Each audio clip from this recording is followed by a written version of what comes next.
Tehran की सड़कों पर गूंजते हुए नारे, अमेरिकी दूतावास की जली हुई तस्वीरें, आसमान में उड़ते हुए ड्रोन, समुद्र में तैरते तेल टैंकर और व्हाइट हाउस से आने वाली सख्त चेतावनियां, ये अलग अलग घटनाएं नहीं है बल्कि एक ही कहानी की अलग अलग फ्रेम है। एक कहानी जो 70 साल पुरानी है, एक कहानी जिसमें बदला है सत्ता का रंग, बदली है वैश्विक दोस्तियां और बदले हैं युद्ध के तरीके। कभी सीधे टैंक और फौजें हुआ करती थी, आज प्रतिबंध है, प्रॉक्सी मिलिशियाएं हैं और साइबर हमले हैं। सवाल सिर्फ इतना नहीं है कि ईरान आज क्या कर रहा है, सवाल यह है कि दुनिया को ईरान से डर क्यों लगता है, खासतौर पर अमेरिकी राष्ट्रपति डोनाल्ड ट्रंप को। अमेरिका हर बार ईरान का नाम आते ही सतर्क क्यों हो जाता है? रूस इस पूरी लड़ाई में चुपचाप लेकिन मजबूती से ईरान के साथ क्यों खड़ा दिखाई देता है? और सबसे बड़ा सवाल, क्या मिडिल ईस्ट एक बार फिर उस आग के ढेर पर बैठा है जहां एक छोटी चिंगारी पूरी दुनिया को जला सकती है? इस रिपोर्ट में हम न आज की हेडलाइन से शुरुआत करने वाले हैं, न कल की धमकी से। हम शुरुआत करेंगे उस मोड़ से जहां से ईरान ने पश्चिम की दुनिया को पीठ दिखाई और पूर्व की तरफ देखना शुरू कर दिया, क्योंकि कहते हैं ये बूढ़ा शेर शायद डरता नहीं है। नमस्ते, मेरा नाम है दिव्यांशु। ईरान और अमेरिका के रिश्तों को समझने के लिए हमें बहुत पीछे जाना होगा, क्योंकि यह टकराव अचानक पैदा नहीं हुआ। साल 1953 में ईरान में एक लोकतांत्रिक सरकार हुआ करती थी जिसके प्रधानमंत्री थे मोहम्मद मोसाद्देक। उन्होंने ईरान के तेल उद्योग को राष्ट्रीयकृत करने का एक फैसला कर लिया था। तेल जो ब्रिटिश और अमेरिकी कंपनियों के लिए मुनाफे की मशीन हुआ करती थी, अचानक ईरान के नियंत्रण में आ गई। यहीं से पश्चिमी देशों को लगा कि अगर ईरान को नहीं रोका गया तो बाकी देश भी यही रास्ता अपनाते जाएंगे। इसके बाद सीआईए और ब्रिटिश एजेंसियों की मदद से ईरान में सत्ता को पलट दिया गया और शाह ऑफ ईरान को पूरी ताकत के साथ वापस ला दिया गया। उस दिन से ईरान के राजनीतिक और सामाजिक मानस में यह बात बैठ गई, अमेरिकी उसकी आजादी में सबसे बड़ा दखल देने वाले लोग हैं। शाह का शासन बाहर से आधुनिक दिखता था, लेकिन अंदर से वह दमनकारी था। अमेरिका ने शाह को हथियार दिए, सुरक्षा दी और क्षेत्रीय पुलिसमैन की तरह इस्तेमाल किया।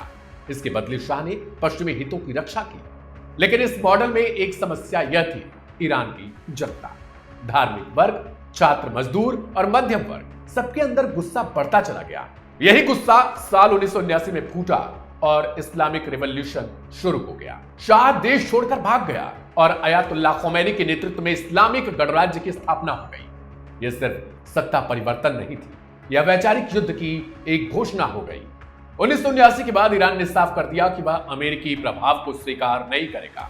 अमेरिकी दूतावास पर कब्जा और राजनयिकों को बंधक बनाना इसी मानसिकता का परिणाम था। अमेरिका के लिए यह सिर्फ अपमान नहीं बल्कि एक चेतावनी हुआ करती थी कि ईरान अब उसका साथी नहीं रहा। इसी मोड़ के बाद ईरान ने धीरे धीरे पश्चिम से दूरी और पूर्व की तरफ झुकाव दिखाना शुरू कर दिया।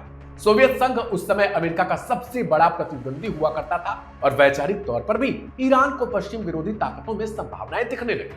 हालांकि धार्मिक और साम्यवादी विचारधाराएं अलग थी, लेकिन साझा दुश्मन ने दोनों को करीब ला दिया।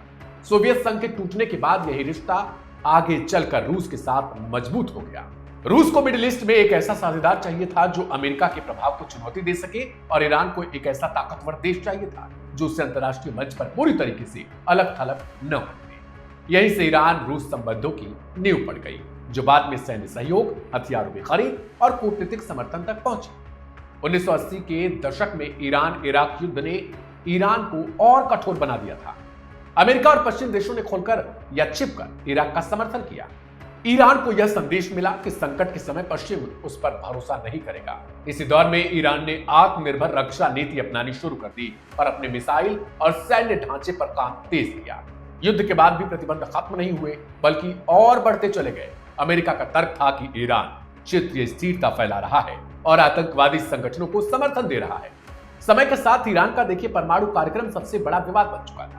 अमेरिका और उसके सहयोगी देशों को यह डर हो गया था कि अगर ईरान के पास परमाणु हथियार आ गए तो मिडिल ईस्ट का शक्ति संतुलन पूरी तरीके से बदल जाएगा। ईरान बार बार यह कहता रहा कि उसका कार्यक्रम शांतिपूर्ण है, लेकिन भरोसे की कमी इतनी गहरी हो चुकी थी कि हर बयान पर संदेह किया गया। इसी वजह से ईरान पर कड़े आर्थिक प्रतिबंध भी लगाए गए। इन प्रतिबंधों का असर सीधे आम जनता पर पड़ने लगा। तेज महंगाई होने लगी, बेरोजगारी होने लगी, मुद्रा का अवमूल्यन होने लगा और स्थिति यह हो गई कि $1 की कीमत करीब करीब 14 लाख ईरानी रियाल के करीब पहुंच गई। इसी दौरान रूस और चीन जैसे देशों ने ईरान को पूरी तरह छोड़ने से इनकार किया। रूस ने ईरान के परमाणु ढांचे में तकनीकी सहयोग दिया और अंतर्राष्ट्रीय मंचों पर उसके खिलाफ प्रस्तावों को संतुलित करने की कोशिश की। सीरिया युद्ध के दौरान ईरान और रूस पहली बार खुलकर एक ही सैन्य खेमे में दिखाई दिए। दोनों ने मिलकर बशर अल असद की सरकार को बचाया और अमेरिका समर्थित गुटों को चुनौती दी। यह सहयोग सिर्फ सैन्य नहीं था, यह एक संदेश भी था कि मिडिल ईस्ट में अब सिर्फ अमेरिका की मर्जी नहीं चलेगी। आज के हालात में ईरान अंदरूनी दबाव और बाहरी घेराबंदी दोनों का सामना कर रहा है। आर्थिक परेशानियां हैं, युवा आबादी की नाराजगी और सख्त शासन प्रणाली देश के भीतर तनाव पैदा कर रही है। हालांकि सीरिया में इन दोनों देशों को कामयाबी नहीं मिल पाई। दूसरी बार जैसे ही एक बार फिर से सीरिया में विद्रोह शुरू होता है, एसटीएस सत्ता में लौट आती है, ईरान और रूस के लिए सबसे बड़ा सिरदर्द बन जाता है। अब दूसरी तरफ अमेरिका लगातार चेतावनी देता है कि ईरान अगर परमाणु या सैन्य मोर्चे पर सीमा पार करता है तो जवाब दिया जाएगा। अमेरिका की यह नीति दबाव बनाए रखने की है ताकि ईरान खुली जंग से पहले ही पीछे हट जाए। ईरान में विद्रोह की आग इतनी तेज हो चुकी है कि मुसलमान खुद की मस्जिद को अब जलाने पर तुल आए हैं। कई मस्जिदों में आग लगा दिया गया, सड़कों पर जाम है, जगह जगह गोलीबारी की जा रही है और लोग परेशान हो चुके हैं। ईरानी रियाल की कीमत को लेकर महंगाई बढ़ती जा रही है और सरकार फिलहाल फेल नजर आ रही है। राष्ट्रपति डोनाल्ड ट्रंप की तरफ से लगातार इस बात के संकेत दिए जा रहे हैं कि ईरान में जल्द ही कुछ बड़ा होने वाला है। लेकिन ईरान भी रणनीतिक रूप से सीधी लड़ाई से बचते हुए प्रॉक्सी युद्ध पर भरोसा करता है। लेबनान में हिजबुल्लाह, यमन में हुती विद्रोही, इराक और सीरिया में समर्थित मिलिशिया, ये सभी ईरान की उस रणनीति का हिस्सा है जिसमें वह बिना सीधे टकराए अपने विरोधियों को चुनौती देता है। अमेरिका और उसके सहयोगी इसे अस्थिरता फैलाने की नीति मानते हैं, जबकि ईरान इसे आत्मरक्षा की रणनीति कहता है। इस पूरे संघर्ष में रूस की भूमिका बेहद अहम हो चुकी है। रूस ईरान की सैन्य तकनीकी, कूटनीतिक समर्थन और अंतर्राष्ट्रीय मंच पर एक वैकल्पिक ताकत का भरोसा देता है। बदले में ईरान रूस को मिडिल ईस्ट में अस्थायी मौजूदगी और रणनीतिक गहराई देता है।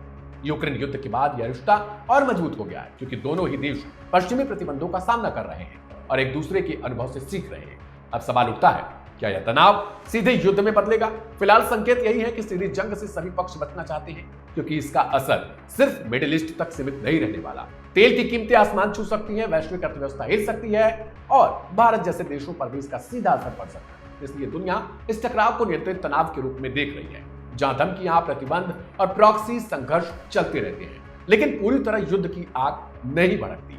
निष्कर्ष के तौर पर यह कह सकते हैं कि अमेरिका फिलहाल कुछ ऐसा तो कर सकता है जिससे ईरान में उसका सीधा हस्तक्षेप हो सके। वेनेजुएला में हमने देखा किस तरीके से राष्ट्रपति मौदूदो को उठा लिया जाता है रात के वक्त जब वो अपनी पत्नी के साथ कमरे में सो रहे थे। ऐसे में क्या हम ये देख सकते हैं कि खामेनेई या फिर राष्ट्रपति पेजेश्कियान को हाथ लगाने की हिम्मत अमेरिका में है? क्या राष्ट्रपति ट्रंप इतनी हिम्मत दिखा पाएंगे कि खामेनेई को वो छू भी सके?